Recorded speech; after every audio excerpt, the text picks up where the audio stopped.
Seni bana vermeseler, yüreğime değmeseler, ana gönlüm kimsine kıynanar. Seni bana vermeseler, kalbime yara salsalar, yüreğimi kadilseler kıynanar.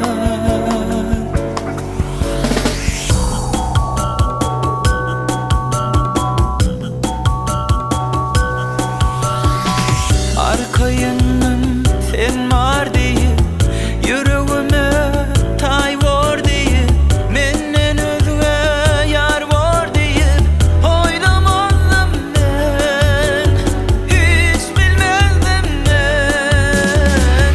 Her gün sana zar var diye, o yüreğim har var diye, sensiz ona kıyın var diye oynamadım.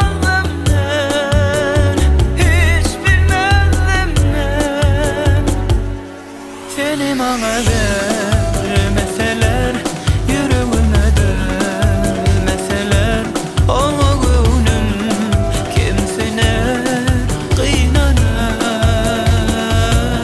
Seni bana vermeseler, kanıma yara salsalar, yüreğimi kadilseler kıynanar.